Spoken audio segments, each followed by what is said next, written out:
In Zambia, the joy of motherhood is profound, yet it often comes with hidden risks. Among these is the potential for mother-to-child transmission of HIV. But hope shines bright with advancements in prevention. PrEP, in short, it stands for Pre-Exposure Prophylaxis. So what it is the use of ARVs by individuals that are at high risk of HIV acquisition to prevent HIV infection. So what it entails is that somebody takes the ARVs as prescribed by the health professionals before exposure to a potential source of HIV. So basically the drugs works in such a way that when they're in the system and this person exposes him or herself to an environment or anything that puts him at risk of HIV, the infection won't be established because the ARVs in the system will actually prevent that. Basically, there are three main approaches in terms of the HIV prevention. There's what we call the structural approach. There's what we call behavioral. So behavioral is where we promote behavioral change, issues like abstinence. Structural, we address certain things that have been identified as barriers to access HIV services, such as stigma and discrimination, and also sexual gender violences. But the third approach is what we call biomedical intervention. So under biomedical intervention, this is where we have a number of strategies such as the use of VMMC, voluntary male medical circumcision, and also the use of ARV-based intervention. This is where pre-exposure prophylaxis and post-exposure prophylaxis come in. So in terms of pre-exposure prophylaxis, it's just one intervention among many that we promote, and in that line we speak about combination HIV prevention. Just to reiterate that the use of these ARVs, they are in different forms. They can be in pill form, which is for oral PrEP. Currently we have injections, which we call injectable PrEP, and then we have what we call DVR, the peripheral vaginal ring, the ring that women can use. So PrEP does not prevent the client from STIs, sexual transmitted infections, and viral hepatitis B.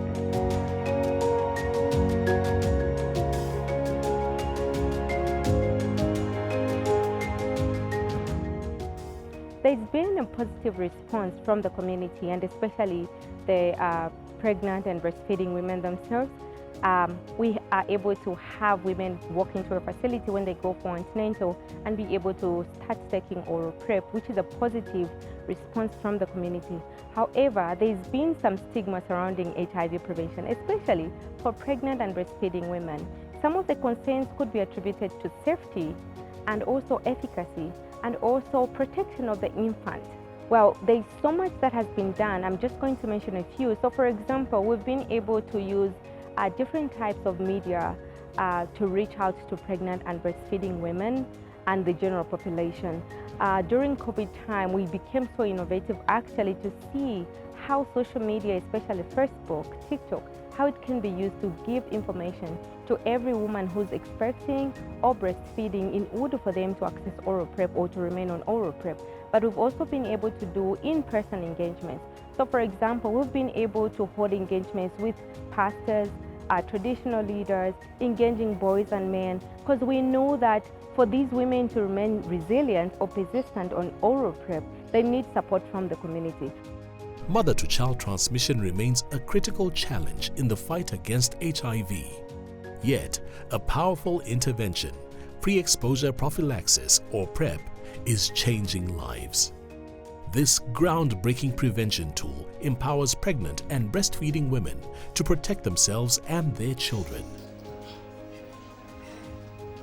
I started PrEP because I heard about it. I heard that PrEP helps in preventing having HIV and AIDS. So I was like, since I'm a breastfeeding mother, so let me start PrEP in case my partner is not okay, so it will help me preventing in having HIV, even helping my child not to have HIV. To my own experience, I haven't had any side effects because everything is okay. I drink, I just feel normal. No side effects, you won't feel anything. As in, for me, that's my experience which I have.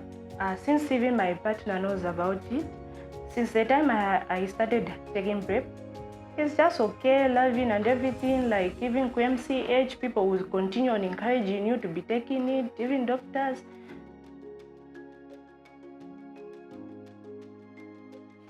Ninamba kuma mangwara because mfuna sichingiriza pakati pa umoyo wanga kozi nina mimba, so mfuna nchingirize ko mwana wanga ali mumara kutsaka badwe buno bwino asakatingeko kadweo ka HIV and AIDS.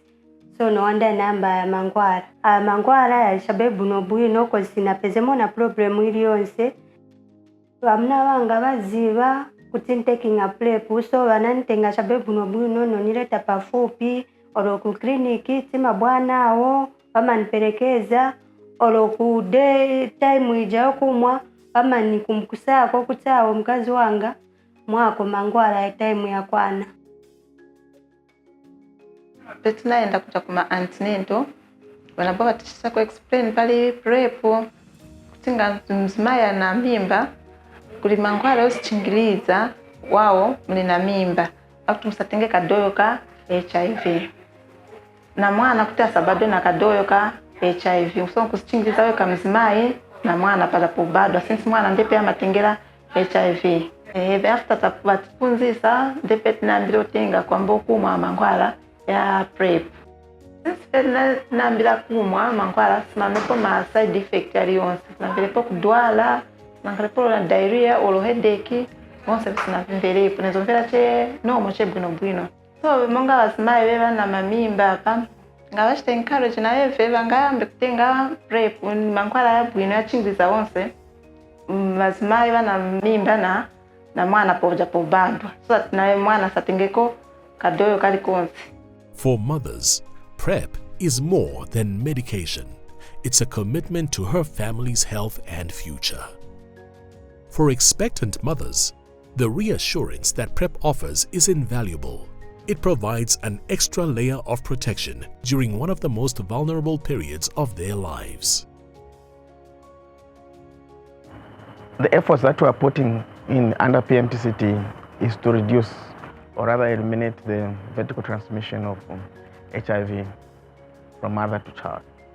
So what that entails that we expect to see very few babies being born with HIV.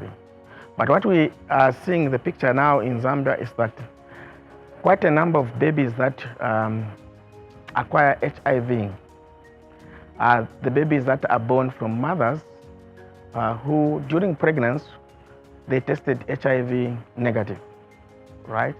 Meaning that on the way, in the course of the pregnancy or after delivery, they became infected with HIV and then the virus was passed on to the baby. So this actually gives us an opportunity as a program to come in and provide prevention methods. And one of the prevention methods that we feel would be have high impact on these mothers is the use of pre-exposure prophylaxis, which is PrEP. So this is where we feel that PrEP has got a bigger role in terms of prevention of mother-to-child transmission, targeting the mothers that test HIV negative during pregnancy or indeed during breastfeeding period, and they identified as being at high risk of acquiring HIV. PrEP is a medical breakthrough, an ARV-based prevention method for individuals at high risk of HIV infection. Taken consistently, it provides a shield against the virus, ensuring that even in risky exposures, HIV cannot establish itself in the body.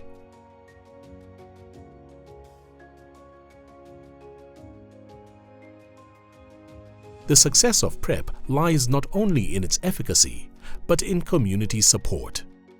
Civil society organizations are at the forefront, driving awareness and addressing stigma that often discourages women from accessing these life-saving services. The community plays a pivotal role in breaking barriers of stigma and misinformation. Their involvement ensures that PrEP services reach the mothers who need them most. The community actually has a very huge role to play in making sure that these women actually stay on oral PrEP. For example, communities, because of the stigma surrounding HIV prevention, they have a huge role in destigmatizing prevention overall. Because with stigma, we are not assured that women, especially pregnant and breastfeeding women, that are going to remain on oral PrEP. So it is very important that communities come together to ensure that stigma is fought at different fronts. But also, we have a huge role as communities to collaborate, to make sure that we work together in order to achieve the elimination of vertical transmission of HIV for pregnant women and breastfeeding women. But also, we are also well placed as a civil society to advocate for these pregnant and breastfeeding women to also be included in trials, so that there is no lag when it comes to policy formulation on when they can use oral PrEP. People believe that ARVs are meant for people that are HIV positive. They don't understand that you can use ARVs actually also for prevention. And also there are beliefs that when you take ARVs, it affects your fertility if you're not HIV positive. And then other people, because of stigma and discrimination in the community, people avoid accessing these services. So these are some of the few among many challenges that we have faced in the implementation of PrEP. But we are aware and we are putting in measures to see how we can address some of these barriers that limit people to access PrEP, especially in the community. Combining PrEP with other prevention measures like condoms and regular testing creates a robust defense against HIV, reducing risks for both mothers and their children. So what we promote in terms of combination prevention is, as much as we are trying to address the issue of HIV, we need also to put in other measures that will prevent this individual from acquiring STIs. So we always encourage those that are on PrEP, whether oral or injectable, or indeed the ring, they need to combine it with the use of condom. Condom has proved to be very effective in the prevention of STIs, HIV, and also unintended pregnancies. So PrEP comes in as an additional choice to individuals that have been identified as high risk of HIV acquisition. So an additional tool that they can choose so that they remain HIV free. So far, we've noticed that the knowledge levels of PrEP in the community is relatively low. And I think this has been amplified by our latest Zambia Demographic and Health Survey, especially among the population that is high risk, the adolescents and young people. So you know that if the knowledge levels are low, the risk perception also is low. People may not see the need to play it safe or indeed adopt preventions that put in place, such as PrEP. The power of PrEP is reflected in the stories of mothers who have embraced it, safeguarding their health and that of their babies.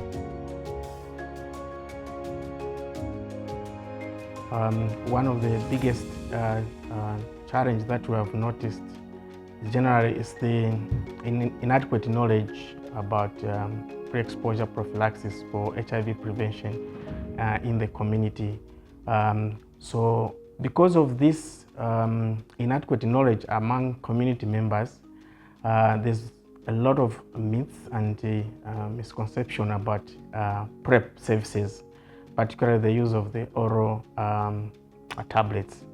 So the community believes that the ARVs are only meant to be used by people that are living with HIV or HIV positive individuals. So again, this is a myth which has come about because most of the people don't understand that the ARVs that we use for treatment can also be used for prevention of HIV acquisition. Because of this scenario, again, we have noted another challenge around this, because of people they are aware that most of the individuals in the community believe when they see you with ARVs or accessing ARVs, they think that you are HIV positive. This somehow has also heightened the issue about stigma and discrimination, and because of this, this acts as a barrier to many individuals to access PrEP services wherever they are being offered. In addition, the other challenge that we have noticed in line with the same in terms of lack or inadequate knowledge among individuals, we've seen some of the partners where one of the sexual partner, maybe for example a lady, may want to access PrEP services at the facility, maybe through MCH, which is pregnant or breastfeeding. She'll be given ARVs, but because the other partner doesn't understand that ARVs can be used for HIV prevention, once they discover, we have had instances where the partner that access these may be harassed or hurt or even causing harm to these individuals, especially ladies. So we've recorded some what we call partner violence. This again is because of lack of understanding that ARVs can be used for HIV prevention.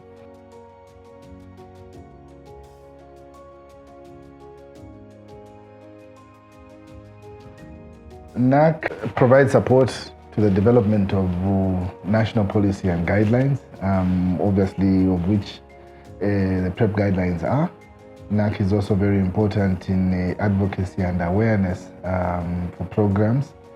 NAC also takes part in capacity building. The healthcare workers that provide these services, NAC also assists in monitoring and evaluating programs and also resource mobilization. Community involvement is extremely important. In that a lot of these services do not only happen at facility level, they also happen at community level.